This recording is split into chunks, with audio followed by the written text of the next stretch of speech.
They called it the war between brothers. But few ever spoke of the ghosts that followed them home. During the American Civil War, tens of thousands marched across blood-soaked fields, haunted not only by the screams of dying men, but by something far more chilling. Soldiers whispered of phantom generals, ghostly commanders who rode in silence through the smoke, giving orders that no living man dared to question. In Tennessee, an entire regiment swore they saw a general leading them through the fog until morning came, and no such man existed. In Virginia, troops claimed their dead colonel returned to march beside them the night before victory. Letters from both sides of the war tell of identical visions, cold eyes, silent commands, and a presence that made even the bravest men drop to their knees. Were these haunted soldiers merely victims of exhaustion? Or did war itself tear open something between the living and the dead? Tonight we march into the heart of those shadows, where history meets the unexplained, and the ghosts of generals still whisper through the smoke. Stay with me. Because once you hear what these soldiers saw, you'll never look at war the same way again. The march of shadows. The fog rolled in thick that morning, a pale curtain swallowing the Tennessee woods. Soldiers could barely see their own boots, let alone the enemy. Muskets clattered, hooves thudded in mud, and somewhere beyond the mist, a lone voice barked orders, steady, calm, commanding. Men straightened at once, convinced it was their general calling them forward. But when the fog lifted, the man was gone. No officer matched that voice. No tracks were found. Only the uneasy silence of men who knew they'd followed someone who no longer lived. It was April 1862, the Battle of Shiloh. The air smelled of iron and smoke, and the ground trembled with cannon fire. Survivors later wrote that the nights were worse than the fighting, filled with screams that didn't sound entirely human. Some said they saw shapes moving beyond the campfires. Shadows wearing tattered uniforms, faces half-lit, eyes hollow as empty shells. Others said those shapes spoke, issuing orders in tones too familiar to ignore. "Hold the line," they whispered. "Advance at dawn." And the men obeyed, because war teaches you one thing above all: follow your commander, even into madness. One Union private, Thomas Harlan, kept a journal during those days. In one entry, dated April 7th, he wrote, "The general came through the mist tonight. He wore no insignia, yet I knew his rank by the air he carried, his face. Lord help me, I've seen it before, though I cannot say where." That page ended there. No continuation, no correction, just the uneasy scrawl of a man who never wrote again. Harlan was found the next morning, musket still clutched in his hands, his eyes open as if watching something that refused to fade. The army buried the report, of course. War had no room for ghost stories. Yet whispers spread faster than any bullet. Camps traded tales of the silent general, the one who appeared when the fog thickened or when the wounded cried for command. Some believed it was a guardian spirit of the fallen. Others feared it was the devil himself, luring men to their deaths. But one evening changed everything. A small scouting unit was sent ahead to locate enemy movements near the Owl Creek ravine. Among them was Sergeant Abel Carter, a man of iron discipline who didn't believe in spirits or saints. The night was windless, the forest still. Then came the sound of hoofbeats, not from behind, not from ahead, but from within the mist around them. The men froze. A horse's breath steamed through the fog, and a figure emerged, tall, cloaked, wearing the unmistakable sash of a Union general. He raised his hand, motioning them forward toward a ridge shrouded in smoke. They obeyed. When they reached the ridge, they saw the Truth Confederate artillery waiting below, barrels trained directly on them. Carter realized they'd been led into an ambush. He turned to shout a warning, but the figure was gone, leaving only hoofprints that sank deep into the mud and then stopped. Not faded, stopped, as if the horse had leapt straight into the air and vanished. Half the unit was lost that night. The survivors refused to speak of what they saw, but one private confessed under drink weeks later that the apparition looked exactly like General Albert Sidney Johnston, the Confederate commander who had died earlier, that same day on that very battlefield, for the rest of the war. Men swore they saw Johnston's ghost riding through the haze, giving orders to both sides. One even claimed the dead general saluted him. Before fading into the dawn, what unsettled historians most wasn't the stories themselves, but their consistency. Letters from Union and Confederate soldiers' enemies who had never met described the same rider, the same uniform, the same expression of calm command, and always the same phrase spoken in a low, steady voice. The battle is not done. Was it exhaustion? Trauma? The human mind, cracking under the unbearable weight of death? Perhaps, but one detail refuses to fade. As Shiloh's aftermath, when soldiers cleared the battlefield, they found something impossible: boot prints leading in perfect formation, stretching from the Confederate camp to the Union line, and back again.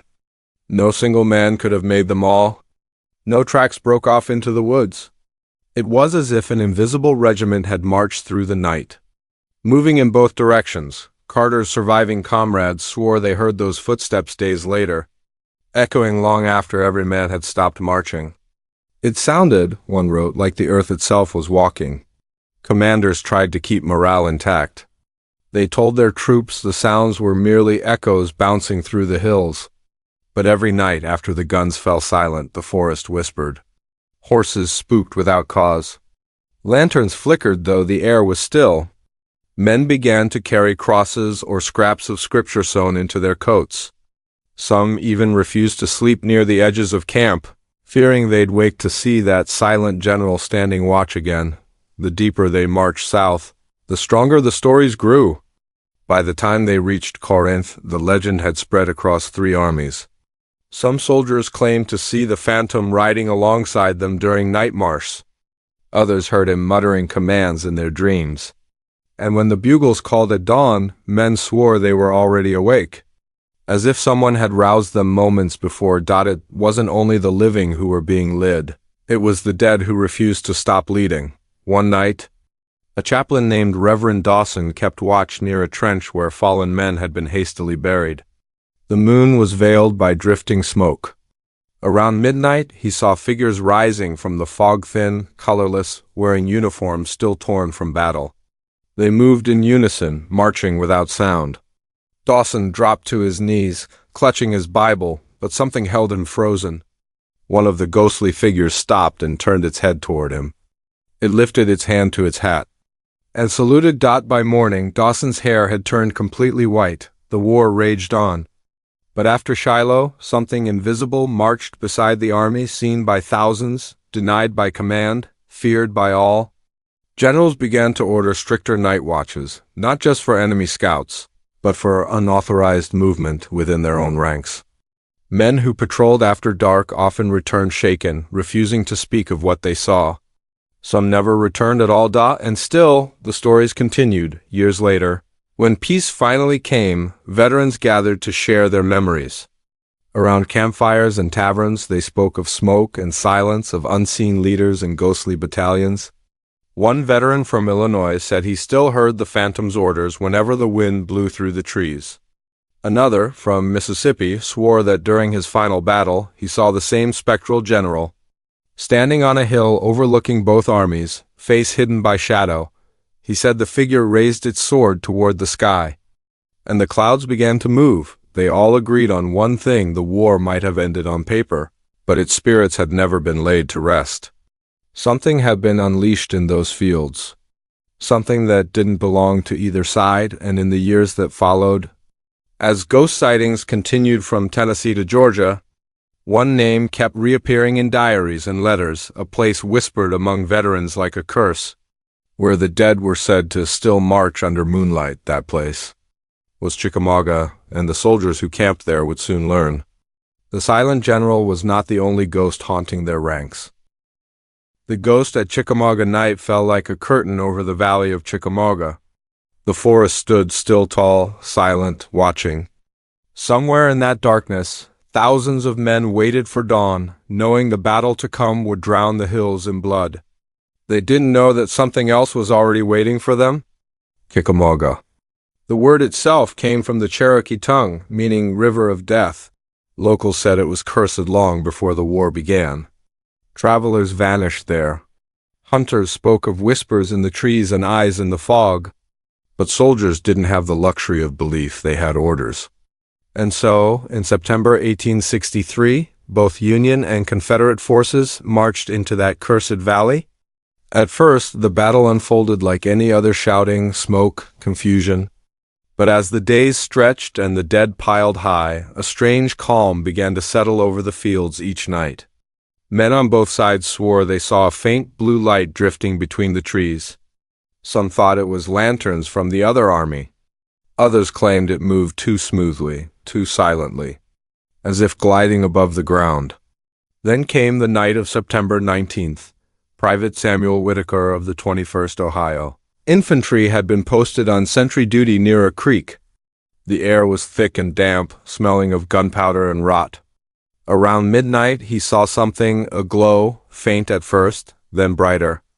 It hovered just beyond the trees, the size of a man's chest, pulsing like a heartbeat. Whitaker raised his rifle and shouted a warning, but the light didn't flinch. It drifted closer, revealing a shape within it. A face pale as bone, wearing the hat of a Union officer. He dropped his rifle. The face was familiar: General Thomas himself, known among the men as the Rock of Chickamauga. But the general was alive, miles away at command. Whitaker stepped back, heart pounding, as the figure lifted its hand and pointed toward the ridge ahead. The gesture was unmistakable: advance. By morning, Whitaker's unit discovered something shocking. The ridge where the apparition pointed had been the only safe ground left after the enemy's flanking maneuver. Had they stayed where they were, they would have been surrounded and destroyed. The ghostly order had saved them. News spread fast. Soldiers whispered of the blue light commander, a phantom that appeared before disaster struck, sometimes warning, sometimes leading, always watching. Some said it rode a horse that left no sound. Others claimed it hovered above the battlefield like smoke given shape. But not every encounter ended in salvation. A week later, a Confederate patrol reported the same blue light deep in the woods. They followed it, thinking it might be Union scouts. It led them through a maze of trees and ravines until they found themselves standing in a swamp where the ground bubbled black. One soldier sank to his knees, then waist, then vanished beneath the muck. The survivors swore the light lingered above the surface for a moment, before flickering out. When they returned to camp, the men refused to go back. "The general led us to hell," one muttered, trembling. Yet both sides continued to see him, the same calm figure, the same faint glow. Union soldiers described him wearing blue. Confederates claimed he wore gray. A man divided, appearing to both armies like a spirit trapped between loyalties. Reverend Eli Monroe, a battlefield chaplain, wrote that soldiers came to him begging for answers. "They call him the Watcher," Monroe recorded. "They say he does not speak, only points. Always toward death. Always toward the next place blood must spill." On the third night of battle, Monroe himself saw it. While tending to the wounded near a shattered wagon, he noticed the air turn cold. The lanterns dimmed, though the oil still burned. Then came the blue light, soft, floating, soundless. It hovered above a fallen tree, illuminating a man's silhouette. His coat was torn, his face strangely serene. Monroe froze. The apparition raised a finger to its lips as if commanding silence, then turned and vanished into the trees. Moments later, a cannonball tore through the clearing where Monroe had been standing. He lived, dozens of others did not. The army tried to explain it away: phosphorus from decaying bodies, reflections from lanterns, tricks of the eye. But the soldiers weren't convinced. The light appeared too precisely, too purposefully. It moved like it knew the future. And those who saw it never forgot the chill that followed. One Confederate corporal claimed the spirit appeared to him after he was shot. He said the blue light surrounded him as he lay dying. The figure knelt beside him, pressed a cold hand to his chest, and whispered, "Sleep, soldier." The march continues. The man woke hours later alive, his wounds strangely sealed. He deserted the next morning and was never seen again. By winter, the legend of the Blue Light Commander had crossed every campfire in the South. Some began to pray to him. Others cursed his name. A few even claimed he chose who lived and who died. Officers discouraged such talk, but it spread like wildfire because deep down every man wanted to believe that someone, even a ghost, was still in control of the chaos. Then one night the commander returned seen not by soldiers but by General Bragg himself. He was in his tent, studying maps, when his candle suddenly extinguished. A blue glow filled the space, outlining the figure of a man standing across the table. Bragg demanded to know who was there, but the words died in his throat. The figure looked up. Its face was his own. The general stumbled back, horrified, and the apparition disappeared into the dark. The next morning, Bragg received word his 2nd Division had been annihilated overnight, exactly where he'd been pointing on his map when the ghost appeared. From that day forward, Bragg refused to meet his officers after dusk. Chickamauga became a graveyard of echoes. Men swore the river itself glowed faintly at night, reflecting a blue shimmer that had no source. Campfires sputtered out for no reason. Horses bolted from empty fields. And every few weeks, someone new claimed to see the commander returning to lead his invisible march through the woods. Even after the war, locals spoke of strange lights along the old battlefield, pale blue spheres gliding through the trees, forming what looked like columns of marching men. Visitors described the faint sound of boots in mud and the smell of smoke long after the fires were gone.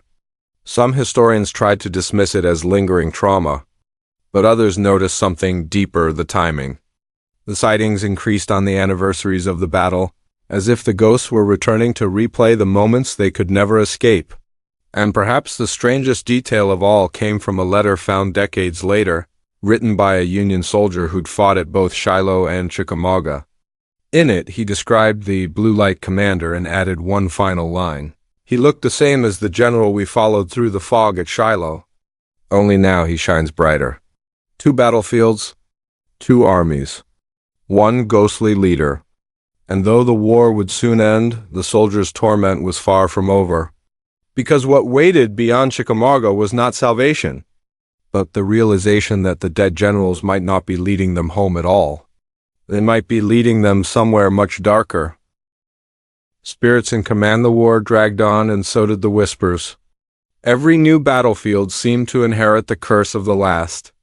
By the winter of 1864, soldiers no longer laughed at ghost stories, they lived inside them. At night, around the embers of dying campfires, men spoke in low voices about the generals who never rested. Some said they'd seen them, the same blue glow, the same steady figure leading through smoke and fog. Others swore they could feel them nearby, like a cold breath on the back of the neck just before a bullet struck. One evening, Captain Eli Barrett of the 11th Tennessee sat writing a letter to his wife. He described the fatigue, the hunger, the endless mud, but the final lines of that letter changed everything. "The men are uneasy," he wrote. "They follow orders I never gave. They wake at night claiming they heard my voice. Last night I found footprints outside my tent. Boots like mine, but deeper, heavier, as if made by someone who weighed the world." The next morning, Barrett's tent stood empty. His pistol lay on the ground, unfired. His horse was gone. Some said he deserted. Others said he was summoned. War had begun to blur the living from the dead. Soldiers no longer trusted their senses or their commanders. In the forests of northern Georgia, entire regiments began reporting the same phenomenon: ghostly orders. Commands shouted from the dark by voices that sounded unmistakably human until no one could find the man who gave them. One lieutenant claimed he'd seen his own commander standing under a tree, signaling to advance. But when he approached, the man's face flickered like candlelight caught in the wind. Then he vanished, leaving the smell of wet gunpowder in the air. It became known among the troops as the Echo March: invisible generals, invisible drums. Soldiers followed those phantom orders without thinking, driven by the rhythm of something ancient, something not entirely human. And yet, for every horror, there came small moments of eerie salvation. A Union surgeon named Dr. William Latham recalled one night at Kennesaw Mountain when the fighting grew so fierce he could barely hear himself think. Amid the cannon blasts, a clear voice rang out above the chaos. "Get down, doctor!" He dropped to the ground instinctively. Seconds later, a shell tore through the tent where he'd been standing. When he looked up, smoke cleared just enough for him to see the outline of a man in a long coat, standing at the crest of the hill. Latham recognized him instantly, Colonel Robert Pierce, who had died 2 days earlier in the same battle. For months, Latham carried that memory like a wound that never healed. He began to wonder if the dead were watching, or protecting. And if they could protect, could they also command? The soldier's faith twisted in strange ways. Chaplains spoke of angels guiding the faithful, but the men whispered about something else, a legion of lost commanders, caught between victory and damnation. The line between heaven and hell blurred in the smoke of muskets and the cries of the dying that spring. General Sherman's march cut through Georgia like fire through dry grass. Towns burned, fields smoldered, and behind the flames came stories of a ghost leading both armies, a man in a dark coat who walked calmly through the destruction. Unburned, unscathed, staring straight ahead, a Confederate courier swore he saw the figure one night while carrying dispatches near Atlanta. The air was thick with ash. He heard footsteps beside him and turned to see a tall silhouette keeping pace. "Who goes there?" he shouted. The figure didn't answer, only lifted its head slightly to reveal a familiar face, the courier's own commanding officer, dead for weeks. The courier froze. The apparition stopped too, staring at him as if waiting. Then, in a voice low and steady, it said, "You're going the wrong way." The courier spun his horse around, panic rising. Moments later, Union cavalry appeared where he'd been heading, ambush ready, rifles drawn. If he hadn't turned, he'd have ridden straight into them. When he looked back, the apparition was gone. War was supposed to make men hard, unshakable. But these men were being undone not by bullets, but by belief. In every camp, stories collided. Some soldiers insisted the spirits were benevolent, remnants of fallen leaders protecting their brothers. Others believed they were cursed, damned souls doomed to wander, dragging the living down with them. And then came the night that broke even the skeptics. Outside Franklin, Tennessee, a heavy fog rolled over the camp. Lanterns flickered, horses neighed, and the guards reported movement near the tree line. At first, the sentries thought it was the enemy advancing. But then came the sound boots, marching in perfect rhythm. A whole brigade, they thought. Yet no silhouettes appeared, no torches, no flags. Only the sound of thousands of unseen feet striking the frozen earth. Then a single trumpet blared, a call long forgotten, one that hadn't been used since Shiloh. Veterans froze where they stood. That call belonged to a general who'd been dead for 2 years. The sound grew louder. The men could feel the vibration through the ground. And then, out of the mist, figures began to emerge, not flesh, not shadow, but something in between. Soldiers recognized faces. Comrades lost months ago.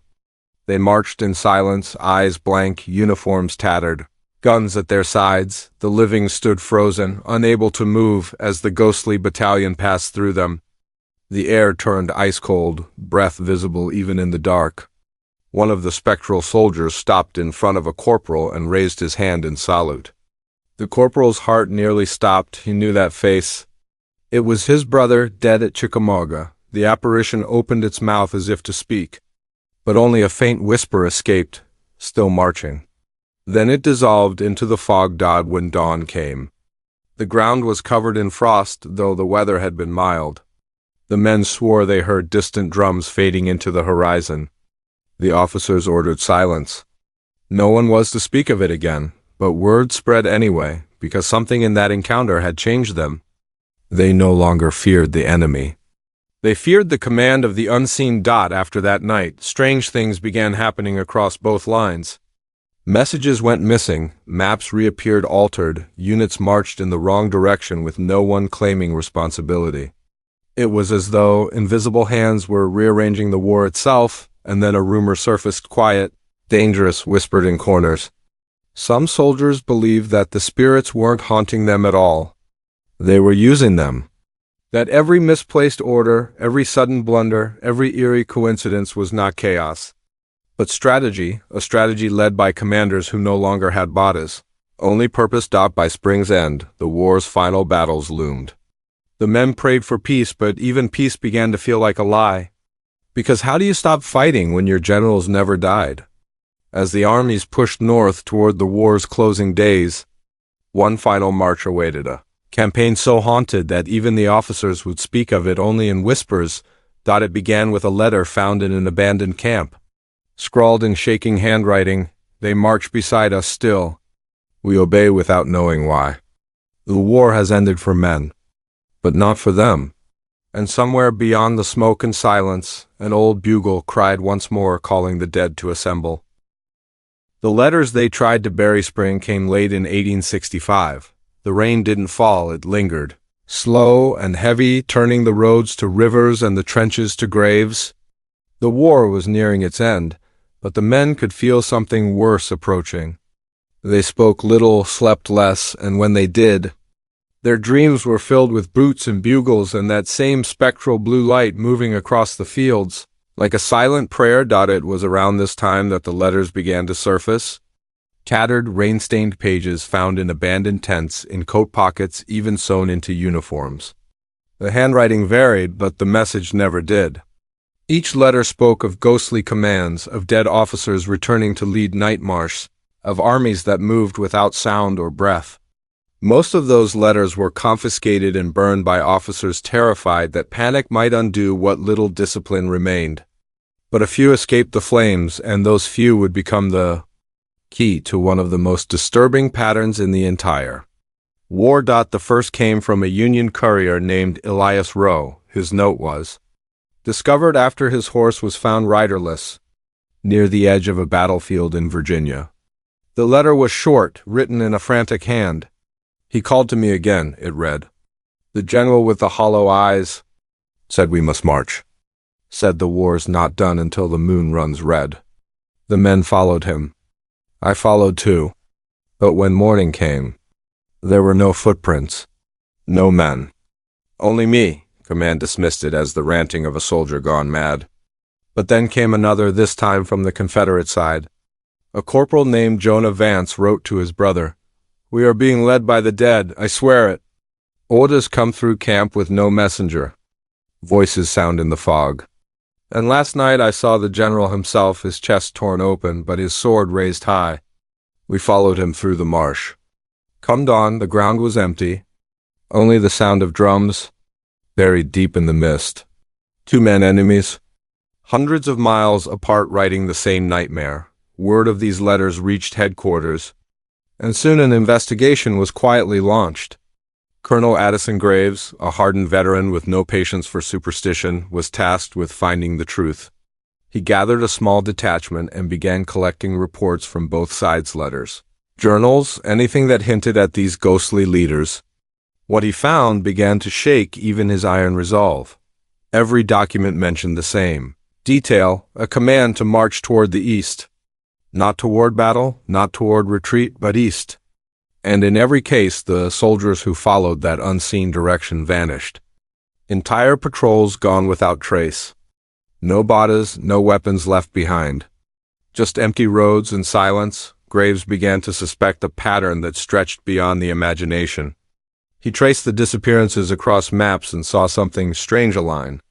From Tennessee to Virginia, every case aligned almost perfectly, forming what looked like a trail, as if the dead themselves were marching toward some unseen destination. He wrote to Washington, urging them to investigate further. The letter never arrived. Weeks later, Graves' men found his camp deserted. The fire was still burning, his horse still tied, his rifle leaning against a tree. The only thing missing was Graves himself, but his journal survived. In it, his final entry read, "The march continues. They come at night. I hear them just beyond the tree line. The drums, the commands. They say we are only the beginning, that war is the gate, not the end. I think I know where they're going now. God forgive me, I think they want us to follow." After the war, when peace finally came, families began receiving letters returned from the front undelivered, sealed tight, their ink long dried. One such letter arrived at the home of Martha Barrett, wife of Captain Eli Barrett, who'd vanished months earlier. Inside, the message was dated the night he disappeared. It began calm, rational, but near the end the tone changed. "Martha," it read, "if I do not return, tell them not to come looking. The general is not who we thought. He walks at night, giving orders we cannot refuse. The men follow as if bound by something deeper than loyalty. He says the war will never end, that those who die will march again." Martha took the letter to the local provost, who dismissed it as grief-stricken fancy. But she never slept the same again. For years after, she claimed to hear boots in the hallway of her home slow, measured as if an invisible army was still on the move. Rumors spread among veterans of hidden archives, collections of censored letters and suppressed journals locked away to keep the public from knowing what truly haunted those battlefields. Some said the government destroyed them all. Others whispered that they were hidden deep within a military vault, guarded by those who'd seen too much. But the war's ghosts refused to stay buried. By 1870, strange reports began surfacing again. Farmers living near Chickamauga and Shiloh described seeing entire regiments of soldiers marching across their fields at dusk, figures made of mist and moonlight, moving in perfect formation. The air would grow cold as they passed, the smell of gunpowder drifting through the night. One farmer, old and near blind, swore that a tall man on horseback rode at their head, face hidden beneath the brim of his hat. "He looked down at me," the man said, "and I swear to God I knew him. It was my brother, dead these 10 years. The sightings followed the same eastward path Colonel Graves had once traced. It was as if that spectral army had never stopped, just kept moving, step by step, across time itself. Some historians later suggested that trauma had carved ghosts into the land, that the soil, soaked in blood and grief, replayed the war like a broken record. But others, especially those who'd served, refused to believe it was mere memory. They said they still dreamed of those phantom generals calling them back to duty. One old veteran of the Union Army, confined to a hospital bed in his final years, told his nurse a chilling story. "They came for me," he whispered one night. "The march ain't done. I heard the bugle. Same as before. They said we're needed again." The general said to rise. The nurse thought it was delirium. But the next morning, the sheets were empty, the bed undisturbed. The window opened to the sound of distant thunder, and in the mud beneath that window, a single boot print, deep, heavy, pointing east. Those who read the old letters began to notice the pattern again, the eastward march. Always east. Toward what? No one knew, but one theory, buried deep in the notes of an unnamed historian decades later, suggested that those ghostly generals were not wandering aimlessly. They were returning to the place where the first blood was spilled, to the cradle of the conflict. And that meant one thing: the march was coming home. When the dead refused to rest, the rain had stopped, but the earth still wept. The fields where so many had fallen were quiet now, the air thick with the smell of rusted iron and distant smoke. The war was over, on paper at least. Flags were lowered, hands were shaken, and men began their long journeys home. Yet, across the heartland of America, something unseen refused to surrender. It began in small ways, innocent, almost. A telegraph operator in Richmond swore he received a message one evening, long after his station had closed. The words came through faint and broken, as if tapped by a dying hand. "The march continues. Await orders. GJ." He assumed it was a prank until he noticed the date embedded in the transmission code. April 1862, the year of Shiloh. Farmers near those battlefields complained of voices at night, distant shouts, like men giving orders. Horses bolted without reason. Windows rattled as though cannons had fired somewhere deep beneath the soil. But the strangest reports came from the soldiers who had returned home. One such man was Private Samuel Whitaker, the same who'd once followed the Blue Light commander at Chickamauga. Years later, he tried to rebuild his life as a blacksmith in Ohio. Yet the hammer felt foreign in his hands, as though meant for a different rhythm. He wrote in his diary that he could still hear the drums, faint but persistent, echoing from the hills. "They're calling us back," he scribbled one night, the ink smeared by shaking hands. "They're not done marching. Neighbors began avoiding his shop after dark, for they swore they saw shadows moving inside when no lights burned. Then, one morning, Whitaker was gone, his tools untouched, his forge still warm. The only sign of him was a set of muddy footprints leading down the road straight east. Others vanished too. Veterans, mostly. Men who'd fought in Shiloh, Chickamauga, Franklin, the haunted places. Some left their homes in the middle of the night. Some walked out during church sermons, blank-eyed, as though hearing a distant command no one else could. One woman in Georgia claimed her husband rose from bed at midnight, saluted someone unseen at the window, and whispered, "Yes, General," before stepping into the rain. She never saw him again. Soon the pattern became undeniable. Every missing veteran had fought in battles connected by that same eastward line, the ghost march that had haunted Colonel Graves' investigation.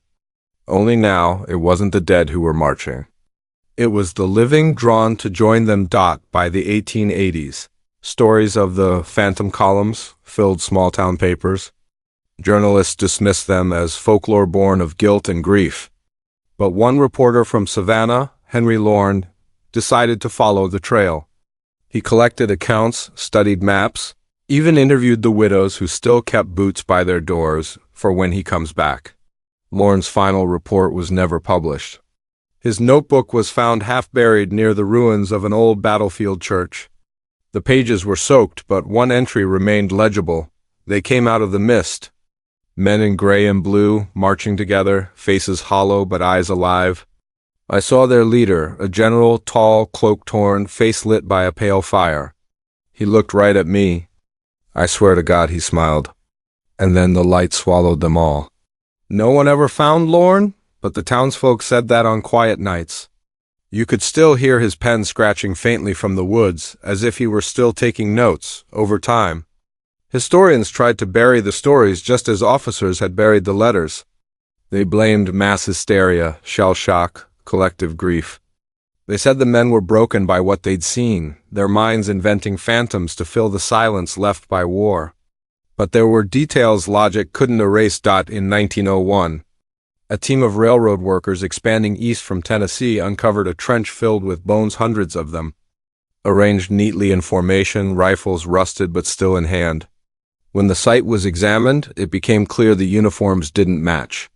Union and Confederate soldiers lay side by side, facing the same direction. East. The local paper published one photograph before the government sealed the site. The headline read, "The Army That Never Stopped." As decades passed, the sightings dwindled yet never truly ceased. Travelers along rural backroads reported flickers of lantern light moving in disciplined rows across distant fields. Photographs taken at dawn revealed faint silhouettes behind the morning fogmen standing in ranks, waiting.